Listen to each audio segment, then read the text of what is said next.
Yo, what is up guys? It's your boy Kevvy here, back at it with another video. Welcome back to my channel, and today I'm going to be telling you guys about a limited item that took Roblox over 2 years to fix. I haven't really seen anyone talk about this, but I thought it was a really funny story because this limited item has always been in the back of my mind. As I said, it's been broken for over 2 years, and every time I would check the Roblox catalog, I would see if Roblox had ended up fixing the limited yet or not, and eventually, even though it took a couple years, they ended up actually fixing it. The item we're going to be talking about today is no other than the Crown of Warlords. Now this is actually a really cool item. It was released on June 3rd 2008. Now at first when it was released, it was not a limited item. You could buy it straight off of the Roblox catalog for around 50,000 tickets, which was equivalent to around 5,000 Robux. However, as time went on, in June 2010, Roblox actually released a survey, and in this survey, people voted the Crown of Warlords to actually go off sale. Then as more time went on, eventually this item went limited. In my opinion, it has kind of a really cool backstory. There was actually a lot of steps it had to go through in order to become a limited item. It's kind of cool that Roblox used to actually do things like this back in the day, where they had surveys for the community to vote on items people would want to go off sale or items to actually go limited. And here is the item now guys, the Crown of Warlords. Pretty dope item in my opinion. There's like horns on the side. It kind of reminds me of a helmet that would be in the game called Skyrim. Super dope hat. I've always liked this item. The outline of it actually is pretty unique, and it looks really cool on your Roblox avatar. Just looking at it, it has a pretty nice fit.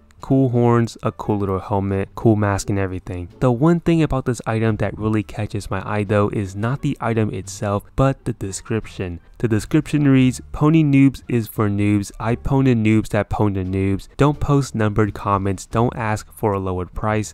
Don't beg, and don't be a noob. You're the kind of noob this hat pwns. Good game." Just reading this description is a tongue twister. You know, if I was an English teacher, I would be able to go in depth on what this description actually means and pick apart every single detail. But basically, to break it down, this description is making fun of Roblox noobs and people that constantly ask for donations. Everyone has ran into a Roblox player like that at some point, and this description fits them perfectly. But yeah guys, that's the general overview and backstory of the Crown of Warlords. But now I'm going to talk about how Roblox actually messed this item up. So since this item was released leading up to 2019, there was actually no problems with the hat whatsoever. It was just a normal item on the catalog. However, somewhere between 2019 to 2020, Roblox actually messed this item up. I'm not sure how, I'm not sure why they did it. It was probably an accident. I doubt it was on purpose, whether they were trying to update the hat or change it. But what ended up happening was the texture on the hat was actually removed on the catalog page. This is what the Crown of Warlords would look like when you looked it up on the catalog. Basically just a gray mesh of the actual Crown of Warlords. No coloring or shading in it at all, just the mesh being a solid gray color. Now guys, this was actually not really a big deal at all. The only place where the Crown of Warlords was messed up was on the actual catalog page. If you owned the item and wore it on your avatar or wore it into a game, the texture would reappear on it and it would not come out as this simple gray mesh. I always thought it was funny because virtually no other item in the catalog had this problem except for the Crown of Warlords. So whenever I saw the item on the actual catalog page just being a gray mesh with no texture, it would look out of place. I still remember constantly checking on this item to see when and if Roblox would actually try to fix it. I'm not sure if they even knew that the texture was broken. I'm going to assume that they did, but either they did not have time to fix it or they just simply forgot about it. I think this hat having the special feature of just being gray definitely made it a more unique item, and because this small texturing error did not affect the hat that much in general, it was not really a big problem. However guys, after around 2 years, Roblox actually got around to fixing the thumbnail texture on this item, and now whenever you look up the Crown of Warlords on the Roblox catalog, the item comes up having its regular texture. Now that the item is fixed, I think think this will go down as a cool piece of Roblox trivia. This has to be one of the few instances I've seen where a Roblox item has a broken thumbnail texture. But yeah guys, I thought this would make for a cool little video. If you did enjoy, please make sure to leave a big thumbs up, subscribe. Let me know in the comments down below what other pieces of Roblox history you want me to cover, and turn on post notifications so you never miss my next video. Thank you guys so much for watching. Have a good day. As always, Kevvy out.